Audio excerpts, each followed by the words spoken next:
We will remember they didn't speak. We will remember that they wasn't there.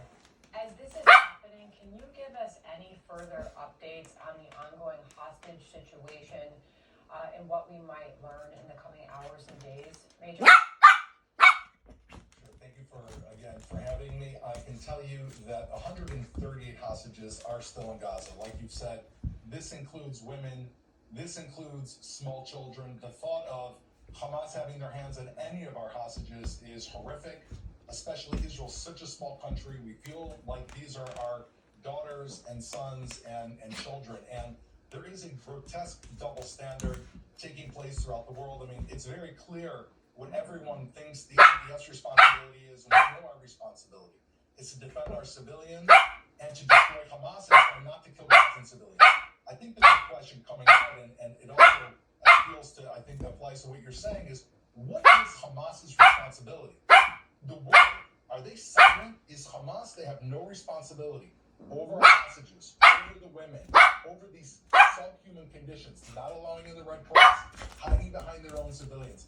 If we don't put the absolute responsibility at their feet, then we're abandoning not only the hostages, we're abandoning the people of Gaza.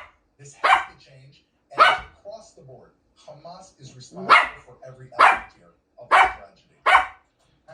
Major, I just want to clarify one thing, because the Israeli Prime Minister did say this also in the press conference, and that is that Gaza must be demilitarized after war, and that the military, Israeli military, will control security. I guess there are a lot of people who look at that and say, how long does that last? And is that like a never-ending military occupation of Gaza? Well, I can tell you that we certainly would love to have a situation where militarily speaking, we're not just in control of all the military situation in Gaza.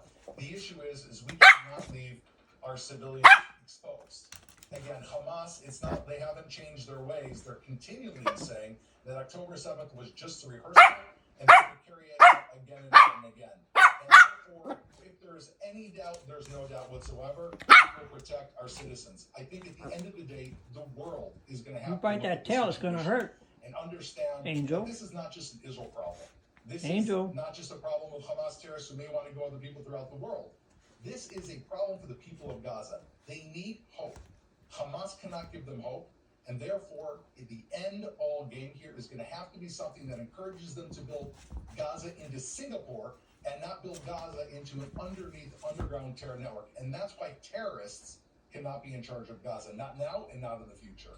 Maybe with Arab partners, who knows? Major, we appreciate